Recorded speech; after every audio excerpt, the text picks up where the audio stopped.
ఏం చేస్తున్నావమ్మా? సాంబార్ చేస్తున్నాను అడి.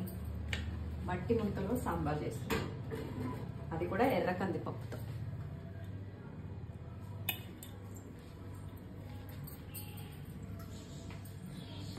ఎర్ర కందిపప్పుతో సాంబార్ చేస్తున్నాం. మనం రెగ్యులర్గా చేసుకునే సాంబార్ కంటే ఇది చాలా టేస్ట్ ఉంటుంది.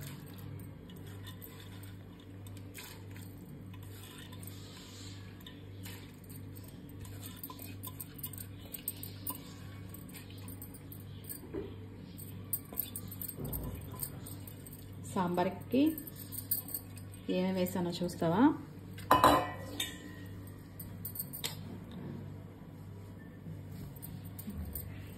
పచ్చిమిర్చి, ఆనియన్, కొత్తిమీర, కరివేపాకు, దోసకాయ, టొమాటో, తర్వాత ఇందులో సాంబార్, ఇది చిన్న ఉల్లిపాయ. సాంబార్కి చాలా టేస్ట్గా ఉంటాయి. ఇది ఆనియన్, స్ప్రింగ్ ఆనియన్స్. ఇదేంటంటే కొంచెం మనం పీకేసిన తర్వాత వస్తాయి కాబట్టి ఇది కొంచెం గట్టిగా ఉంటుంది. ఇది కూడా సాంబార్లో వేసుకుంటే చాలా రుచిగా ఉంటుంది. రాడిష్, క్యారెట్, బెండకాయ. మా పిల్లలు ఉల్లిపాయ సాంబార్లో అది ఇష్టంగా తింటారు, అందుకని విడిగా ఉల్లిపాయ, పొటాటో. కందిపప్పు పెట్టేసాం కదండి. తర్వాత మనం ఉల్లిపాయ, పచ్చిమిర్చి వేసేసుకుంటాను ఇందులోనే. నేను సపరేట్గా పప్పు ఉడికించి తర్వాత మళ్ళీ ఉల్లిపాయలు, టమాటాలు వేరువేరుగా నేను అట్లా చేయనండి. ఇది నా స్టైల్లో సాంబారు. ఆనియను, మిర్చి వేసేస్తాను అందులోనే. ఇది వేసి ఉడికిన తర్వాత నేను ఇప్పుడు ఈసారి కూరగాయలు కూడా నేను సపరేట్గా ఉడకబెట్టడం లేదు, ఈ పప్పులోనే ఉడికిస్తాను. చూద్దాము. పులుసుకి కావాల్సిన చింతపండు ముందే నేను శుభ్రంగా చింతపండు కడిగేసి నానబెట్టి పెట్టేశానండి. చూసారా అండి, అప్పుడే ఉడికిపోయింది. ఇది ఎర్ర కందిపప్పు నార్మల్ కందిపప్పు కంటే చాలా ఫాస్ట్గా ఉడికిపోతుంది. చూసారండి, మెత్తగా ఉడికిపోయింది. మనం ఇంకా మెత్తపాల్సిన పని లేదు. ఈ మిర్చి ఇలా ఉన్నాయని ఏమి ఇదవ్వద్దు. అది మనం వెజిటబుల్స్ అన్నీ వేసినప్పుడు అది కూడా దాంతోపాటు ఇదైపోతుంది, మెత్తగా అయిపోతుంది. ఇప్పుడు ఇందులో నేను చింతపండు పులుసు వేస్తున్నాను.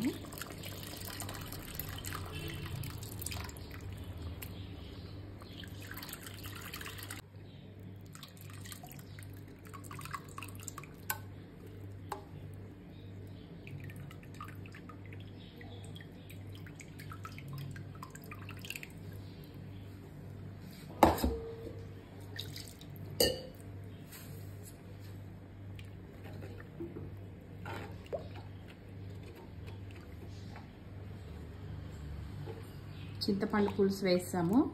చూసారా, పచ్చిమిర్చి ఇగోండి ఇలా దాని మట్టికి అదే విడిపోతుంది. మనం ఏమి దాన్ని ఇచ్చేయాల్సిన పని లేదు, ఉడకలేదని బాధపడద్దు. తర్వాత ఇప్పుడు ఇందులో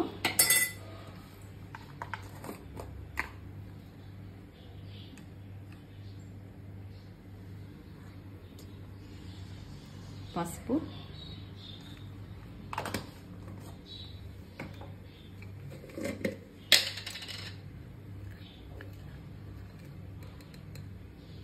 కొంచెం కారం, కొంచెం కల్లుప్పు. చాలకపోతే మనం మళ్ళీ తర్వాత వేసుకోవచ్చు, అంతవరకు నేను అంత వేస్తున్నా. ఇదంతా అయిపోయింది కదా. ఇప్పుడు కొంచెం ఒక 1 మినిట్ కొంచెం మరిగిన తర్వాత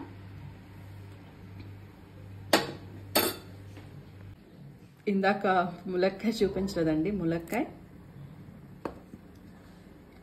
ఆనియన్, తర్వాత పొటాటో,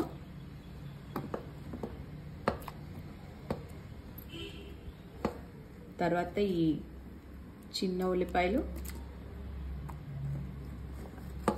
తర్వాత రాడిష్,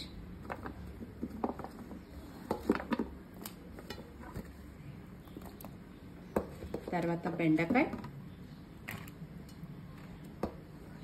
తర్వాత క్యారెట్.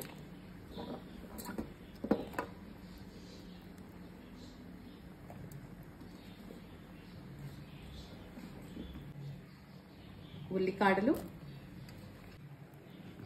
దోసకాయ ముక్కలు, టొమాటోస్. ఇది మొత్తం అయిపోయింది. ఇవన్నీ ఇందులోనే ఈ పప్పు పులుసు లోపల ఏదైతే ఉందో అది ఈ పీసెస్కి బాగా మంచిగా పడుతుంది. అందుకని ఇలా చేస్తాను. ఇది మనం ఒక పీసెస్ అంతే ఒక 5 minutes 10 minutesలో ఉడికిపోతాయి. ఇది ఉడికిపోయిన తర్వాత పోపు పెట్టుకోవడం. ఇందులోనే కరివేపాకు వేసేస్తున్నాను.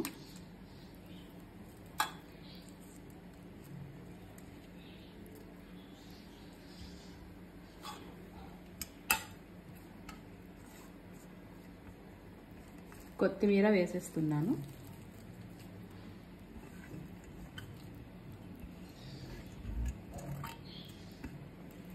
కంటి ముందు వేసేస్తుంది. ఈ ఫ్లేవర్ కూడా ఏదైతే పీసెస్ ఉన్నాయో దానికి మంచిగా పడుతుందండి.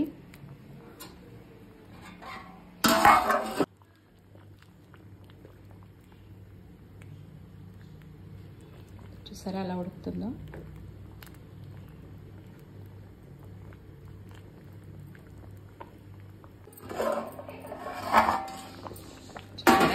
ఇది ఇలా మరుగుతూ ఉంది. ఎప్పుడైనా సరే రసమైనా పప్పుచారైనా ఇది పొంగిపోకూడదండి. పోతే సాంబార్ అయినా రసమైనా దాని టేస్ట్ పోతుంది. మరిగేటప్పుడు మనం ఎప్పుడైనా కొంచెం అలర్ట్గా ఉండాలి. పొంగిపోయిందంటే దాని సువాసన రుచి మొత్తం పోతాయి అన్నమాట. సో ఇది దగ్గరకు వచ్చేసింది. ఇంకా పోపు పెట్టేసుకుంటే అయిపోతుంది.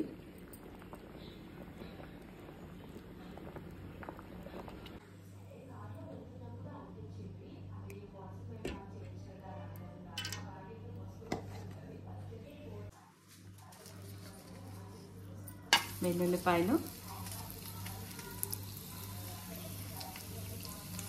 ఎండుమిర్చి,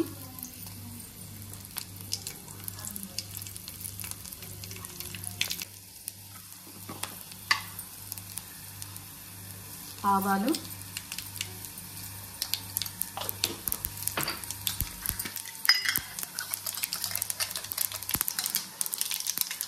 జీలకర్ర,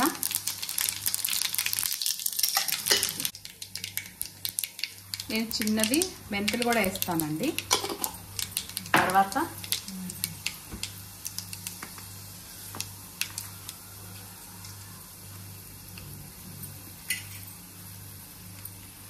కరివేపాకు,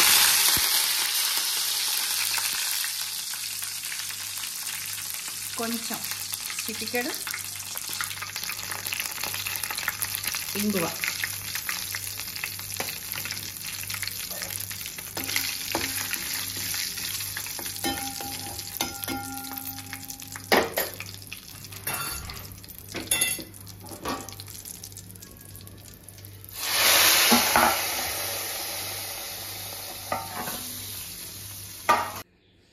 చూసారుగా అయిపోయిందండి.